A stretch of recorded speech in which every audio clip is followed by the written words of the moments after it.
There are places where science ends and darkness begins, where reality fractures and nightmares breathe.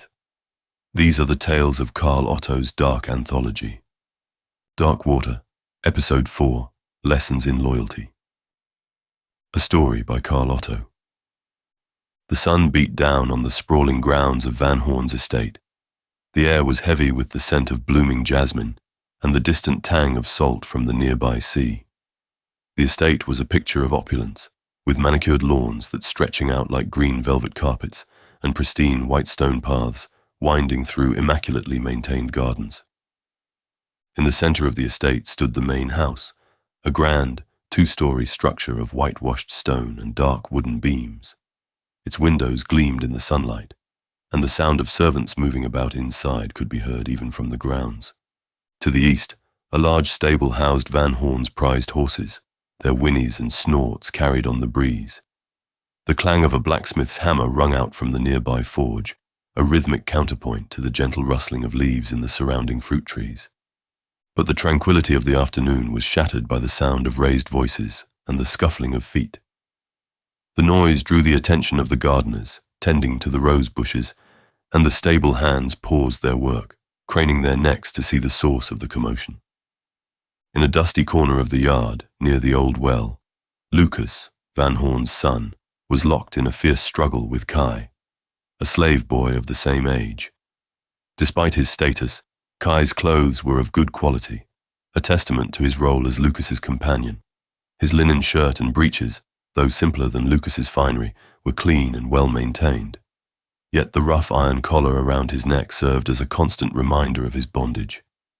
The boys grappled in the dirt, their feet kicking up puffs of dust that catch in the sunlight.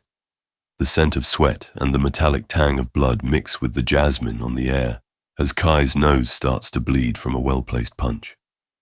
Kai had the upper hand, his wiry frame belying a scrappy strength. He pinned Lucas to the ground, his fist raised, ready to strike. Lucas squirmed beneath him, his face red with exertion and embarrassment, his fine clothes now smeared with dirt and grass stains. "Yield!" Kai demanded, his voice high and fierce, rang out across the grounds. "Never." Lucas spit back, struggling to break free, his pride wounded more than his body. The sounds of their fight, the grunts, the thuds, the shouted taunts, echoed across the estate, drawing more and more attention. Servants paused in their duties, watching with a mix of concern and excitement. They know the young master is not to be harmed, but they also relished the rare sight of him being bested, even if it was by his designated companion. Just as Kai's fist began to descend, a booming voice cut through the air, as sharp and commanding as a whip crack.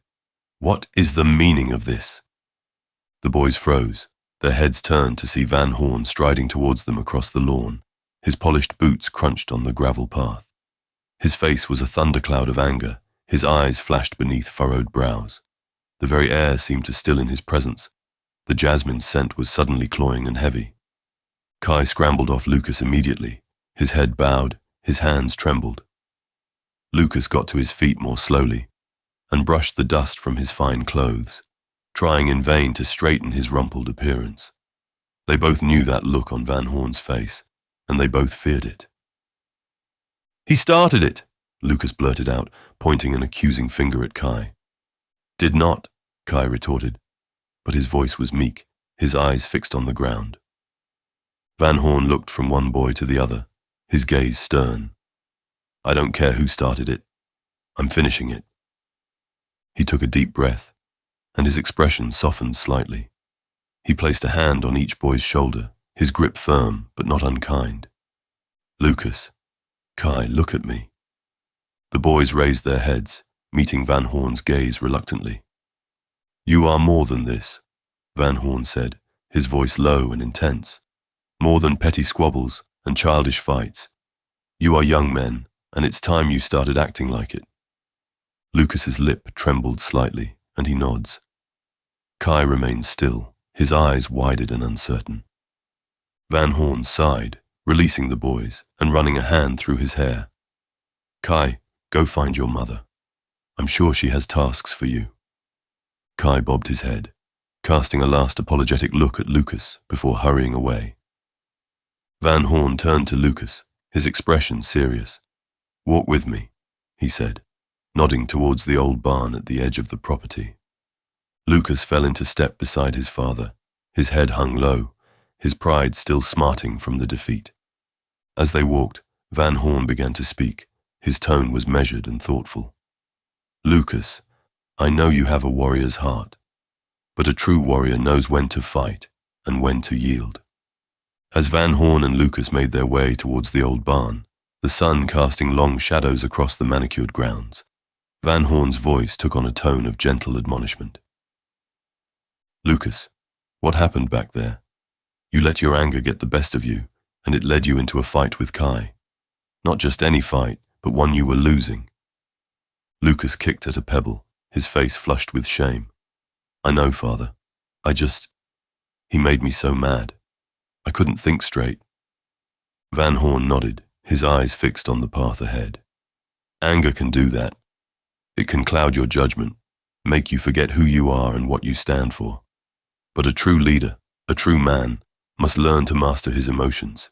He must be in control, always." He stopped, turning to face Lucas, his hands resting on his son's shoulders. "Lucas, I chose Kai to be your companion for a reason.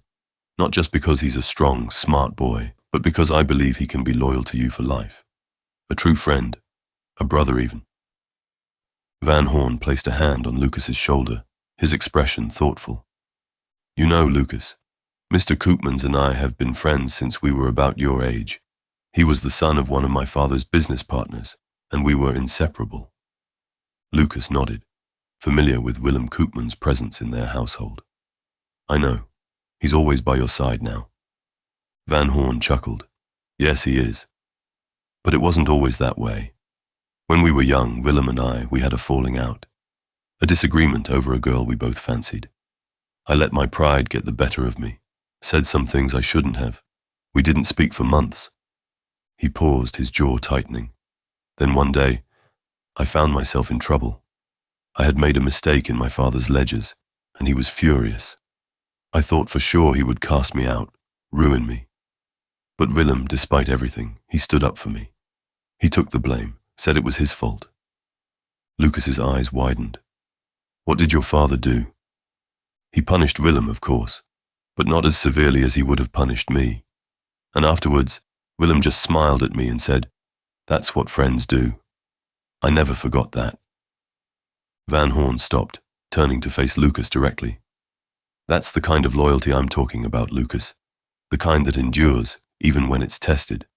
Willem could have let me face my father's wrath, but he didn't, because our bond was stronger than any disagreement." Lucas furrowed his brow, a question forming in his mind. "Father, what happened to the girl?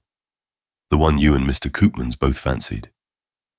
Van Horn's expression softened, a hint of nostalgia in his eyes.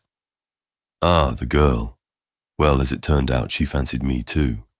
We courted for a while after Willem and I reconciled." Lucas's eyes widened. "What happened then?" A smile played at the corners of Van Horn's mouth. "She became your mother, Lucas." Lucas was stunned. "Mother? So you and Mr. Koopmans, you both loved her?" Van Horn nodded, placing a hand on his son's shoulder. "Yes, we did. But Willem, he understood. He knew that your mother and I were meant to be together, and he stood by us, even on our wedding day. That's the kind of friend he is." For several seconds, Lucas sat in silence, trying to make sense of these revelations. His understanding of the bond between his father and Mr. Koopmans shifted, revealing depths of shared experiences and feelings he'd never imagined existed. Van Horn, sensing his son's thoughts, continued. "You see, Lucas, life is complicated. Feelings, relationships, they can get messy. But true loyalty, true friendship, that's what guides us through. That's what matters in the end." He gestured back towards the main house, where Willem was likely overseeing the day's operations. "And look at us now. Willem is my right hand, my most trusted advisor, because he proved his loyalty, time and time again. That's the kind of man you want by your side, Lucas. That's the kind of friend you want to be." Lucas nodded, understanding dawning in his eyes. Like you and Mr. Koopmans. Van Horn smiled with a rare warmth in his eyes. Exactly. I want you to have that kind of bond with Kai. I want you to be the kind of leader who inspires that loyalty. Because when the storms come, and they will come, it's those bonds that will see you through. Lucas set his jaw, determination in his young face. I will, Father. I'll be that kind of friend, that kind of leader. I promise. Van Horn smiled, patting his son on the back as they continued their walk. That's all I ask, Lucas. Remember, a man's greatest strength isn't here. He tapped his bicep. But here. He pointed to his head. And here. He placed his hand over his heart. As they approached the barn, Van Horn's expression grew serious. Now, I have some business to attend to. Why don't you go find your mother and sister? I'll join you shortly. Lucas nodded, turning to go, but Van Horn called after him.